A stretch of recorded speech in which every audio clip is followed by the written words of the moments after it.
साईं बाबा जी और नन्हा भक्त।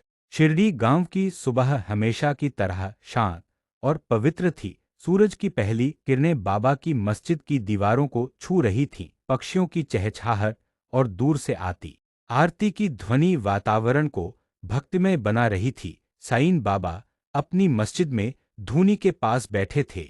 उनकी आंखों में वही करुणा, वही अपनापन था जो हर दुखी को शांति देता था।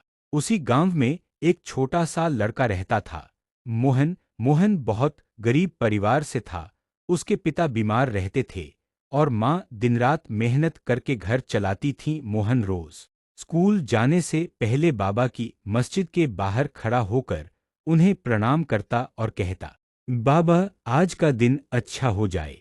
मोहन के पास ज्यादा खिलौने नहीं थे, न ही अच्छे कपड़े, लेकिन उसके दिल में साईं बाबा के लिए बहुत सच्ची श्रद्धा थी। वह जो भी थोड़ा बहुत खाना मिलता, उसका एक हिस्सा बाबा के नाम पर कुत्तों या गरीबों को दे देता।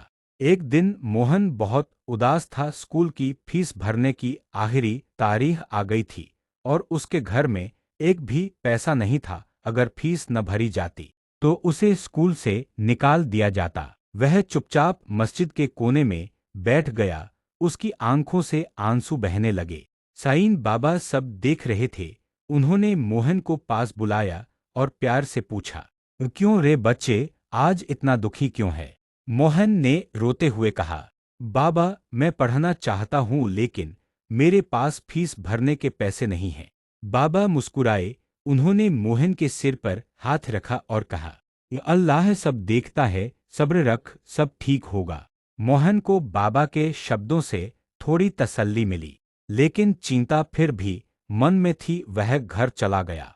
उस रात मोहन ने सपना देखा। सपने में साईं बाबा आए और बोले, कल सुबह मस्जिद आना, धूनी के पास जो मिलेगा उसे संभाल कर रखना।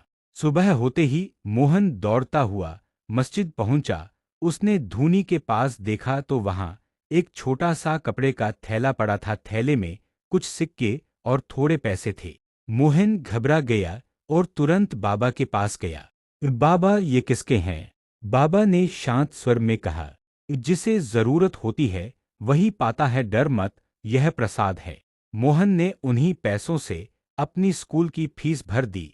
उसके चेहरे पर फिर से मुस्कान लौट आई।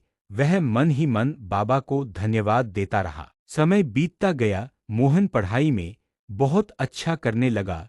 वह रोज बाबा की सेवा करता, कभी झाड़ू लगाता, कभी पानी भरता, कभी आने वाले भक्तों की मदद करता। बाबा उसे दूर से ही देख लेते और खुश होते।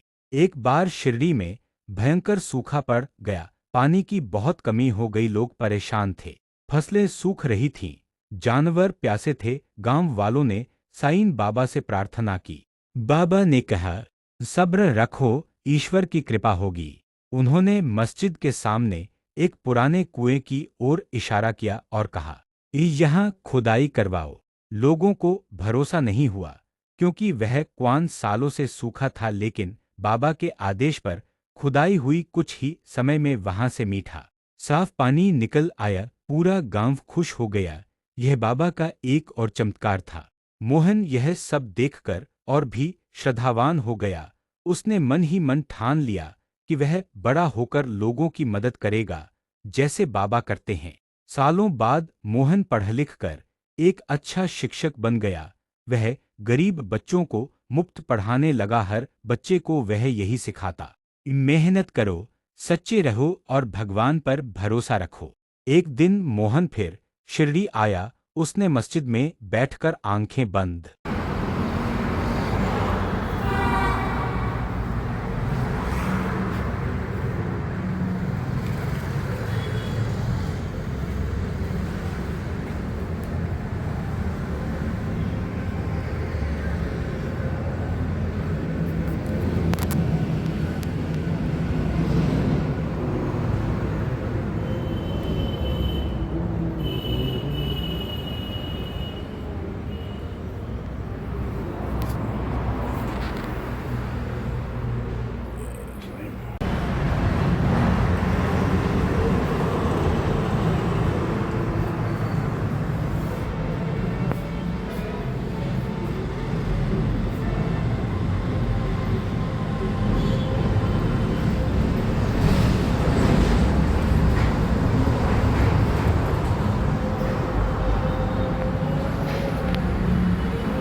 बहुत।